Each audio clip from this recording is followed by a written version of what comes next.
occupation. Yes, a factory occupation in Chicago by workers at Republic Windows and Doors. So great example of workers' power, workers getting together, occupying a plant, preventing it from being closed. A great example. And when that struggle takes its highest form, we've seen time and time again organizations formed called workers' councils, which in Russian means Soviet, which have been strike committees that morph into organizations for reorganization of production in our interests. It happened in Russia in 1917, happened in Spain in 1936, it happened countless times, well, unfortunately not countless, but many times after. And that's the highest form that our collective struggle takes.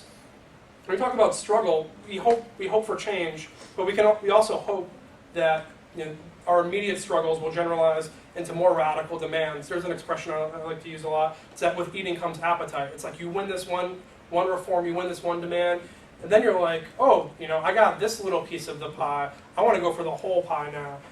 And when it comes to the National Equality March, we absolutely want people's lives to be better. Winning the full civil equality that's demanded by this march will be a huge step forward.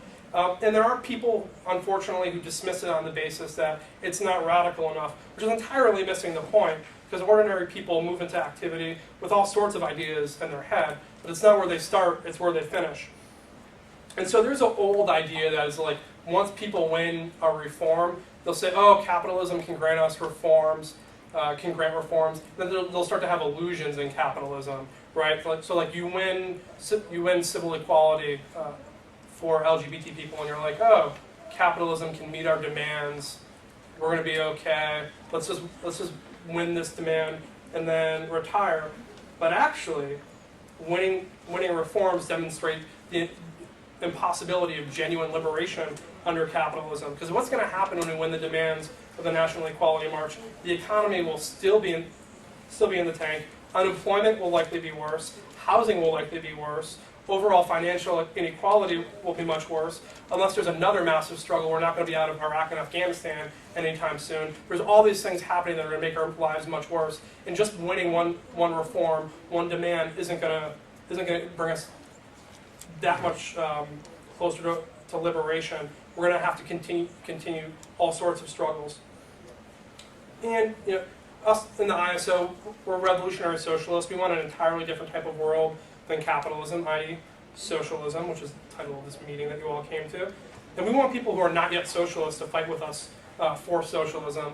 But if people don't want to do that, that's cool too. We want to go as far as in struggle with people as they're willing to go, with us arguing with people to go the extra step. So for example, it would be absurd if there was some great struggle happening over there, and I was like, psst, Natalia, you see that struggle over there? Like so-and-so and such are in it. Their demands aren't that radical. We should stay over here with our awesome politics and not get our hands dirty. This is just not radical enough. It's absurd, and I'm glad people laughed, but it happens every day. And what it really reflects is a hostility to the self-activity of ordinary people. And that's whether it's the National Equality March or the really beautiful and amazing struggle that broke out in Iran for more democracy. These things are good things, and they deserve our support. When we talk about the established order, we see that the arm might of the state that will always back up the capitalist class. That happened in Pittsburgh last weekend. That's happening in Iran as we speak. That happened to Debs in 1894 when he led that mass strike. And people learned very quickly that the politicians in Washington are not our friends. So movements against the established order is always a good thing. And with the National Equality March, millions of people, not just the people in the march, but millions of people watching here and across the world will see that today's politicians are not their friends either when they see them holding back civil rights for LGBT people. And this is a course of events to be welcomed. So I assume most people came here because they wanted to hear what socialism will look like, so I'm going to go into that. And what I will say is, I don't know what it will look like. Our struggle needs to create it. It's going to be born out of class struggle. Class struggle is the bridge from this society to the new one. But there are some vignettes of workers' power that I can talk about a little bit. In Russia in 1917, we had a situation where workers controlled factories. There was no four-person telling people to speed up. Trade unions determine wages. How'd you like that? How many people here are members of a trade union? How great would it be if, like, in your union meeting, you're like, I think we should get paid 20% raise. Like, we don't have anywhere near that kind of control at all. Usually, it's union meetings. Like, you have a union official telling you you have to take a 20% pay cut because we all need to band together because times are tough, unfortunately. You have a situation where delegates to the government were elected out of factories. So you didn't have a situation where like some rich politician is running, is totally divorced from the lives and the lived experience of actual working people. Divorce for either partner in a marriage was legalized immediately. Communal kitchens and laundries were set up to relieve women of the drudgery of housework. Free abortion on demand was given. That's something we have to fight for here in the United States in 2009, incidentally.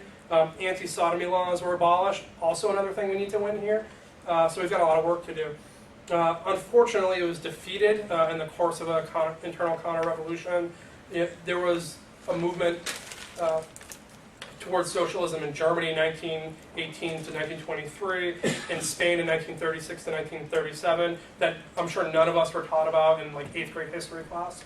But in each time, the bourgeois state was able to hold things together, was able to defeat the movement, just like it did to the strike led by Eugene Debs in 1894.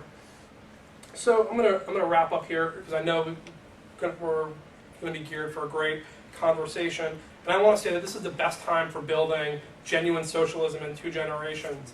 In the 1930s, the allegiance of the vast majority of militants went towards Russia. So people had to come out for Stalin's gulags, the slave labor camps, the passbook system. People had to defend the Stalin-Hitler pact, where Stalin's Russia was allied with Hitler's Germany from 1939 to 1941. Like, how are you trying to sell that to people on the street that you're talking to? Communists in this country came out for the no strike pledge and the back to work movement during the war. They were all out for war production.